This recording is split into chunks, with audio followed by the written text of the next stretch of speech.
ओम नमः शिवाय।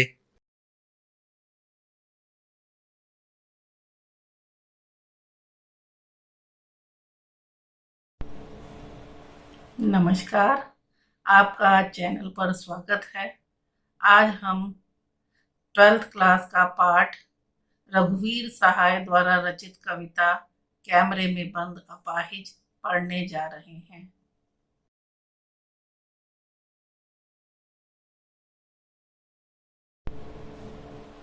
रघुवीर सहाय समकालीन हिंदी कविता के संवेदनशील नागर चेहरा है। सड़क, चौराहा, दफ्तर, अखबार, बस, रेल, बाजार आदि विषयों में आपने कविता लिखी।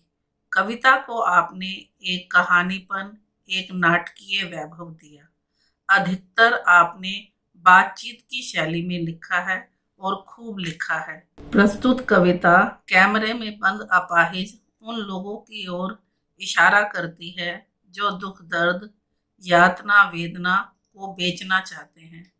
टेलीविजन के कमरे में सामने एक अपाहिज से क्रूर प्रश्न पूछे जाते हैं। कारोबारी दबाव के कारण संचालक का रवैया पूर्ण रूप से संवेदनहीन है।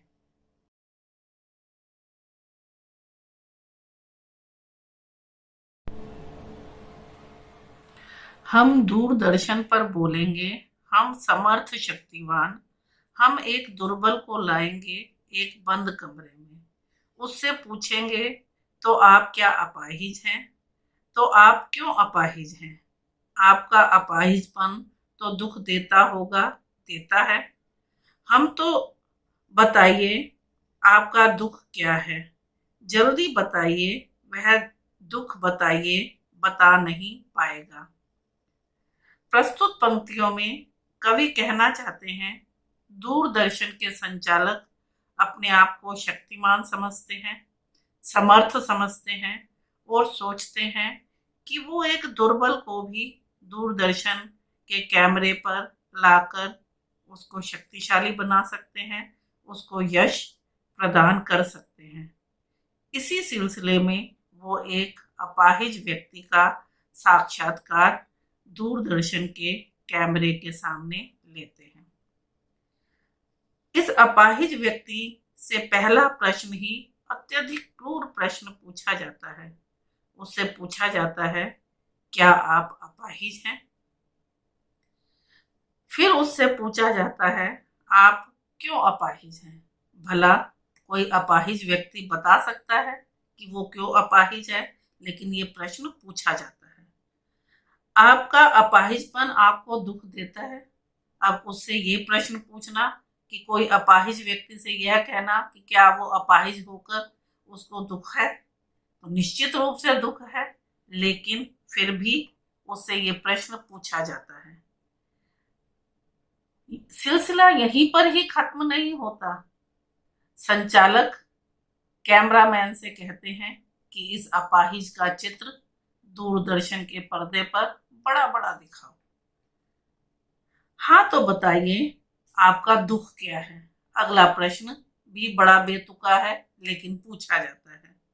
जल्दी बताइए, आपका दुख क्या है? अर्थात उसे विवश किया जा रहा है कि आप बताइए, आपका दुख क्या है?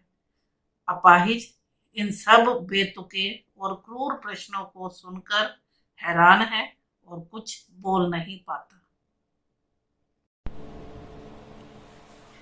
सोचिए, बताइए, आपको अपाहिज होकर कैसा लगता है? कैसा यानी कैसा लगता है? सोचिए, बताइए, थोड़ा कोशिश करिए। आप जानते हैं कि कार्यक्रम रोचक बनाने के वास्ते हम पूछ पूछ कर उसको रुला देंगे। इंतजार करते हैं आप भी उसके रो पड़ने का करते हैं।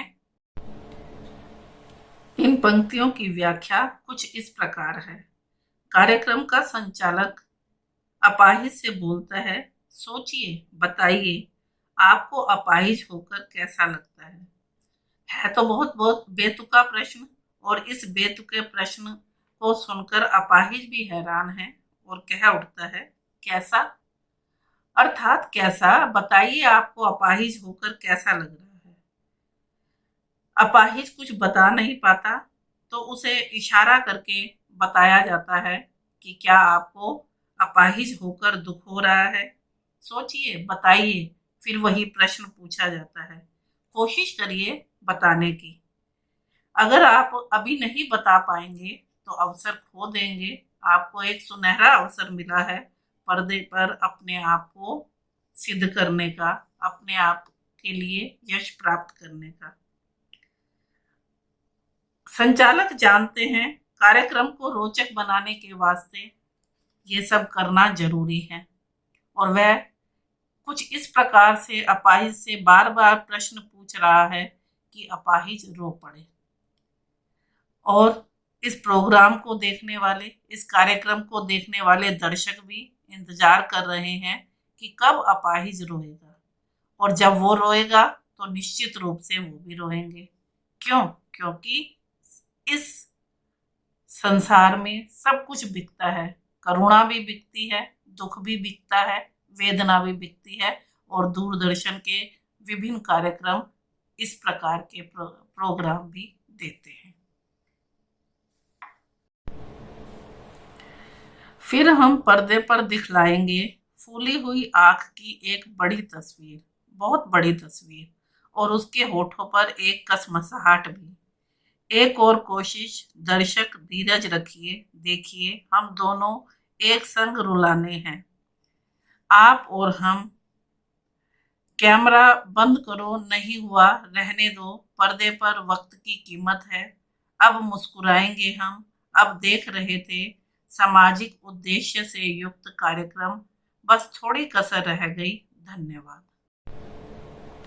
इन पंक्तियों की व्याख्या कुछ इस प्रकार है, क्योंकि अपाहिज कुछ बोल नहीं पा रहा है और ना ही रो रहा है, कार्यक्रम को सफल बनाने के लिए कार्यक्रम के संचालक पर्दे पर एक तस्वीर दिखाते हैं, एक ऐसे व्यक्ति की तस्वीर जिसकी आंखें रो रो कर फूली हुई हैं और होठों पर कसमसाहट है, दुख है।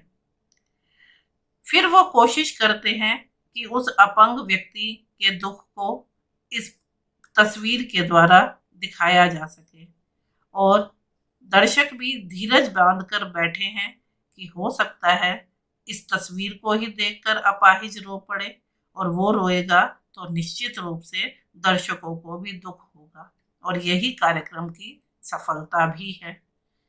लेकिन ना दर्शक रोते हैं और ना ही अपाहिज। लेकिन प्रोग्राम का समय, कार्यक्रम का समय समाप्त हो गया है, इसलिए कैमरा बंद कर दिया जाता है और कार्यक्रम का संचालक मुस्कुराकर कहता है कि आप देख रहे थे एक सामाजिक उद्देश्य से युक्त कार्यक्रम, धन्यवाद। लेकिन मन ही मन वो सोच भी रहा है कि कार्यक्रम सफल होने में थोड़ी सी कसर रह गई, काश अपाहिज रो दिया होता, अपाहिज ने अपना दुख प्रकट किया होता, तो इस कार्यक्रम को देखने वाले दर्शक भी सहानुभूति से भर जाते और वो भी रो पड़ते, तभी इस कार्यक्रम की सफलता निश्चित होती। आशा करती हूँ आपको कविता समझ आई होगी। इस कविता से संबंधित अन्य सामग्री, प्रश्न उत्तर इत्यादि अगर आप विस्तार से पढ़ना चाहते हैं तो मेरी वेबसाइट vasundharahindy.com पर विजिट कर सकते हैं। यह वेबसाइट पूर्ण रूप से फ्री है तथा इसका लिंक डिस्क्रिप्शन बॉक्स में दिया गया है। धन्यवाद, फिर मिलेंगे।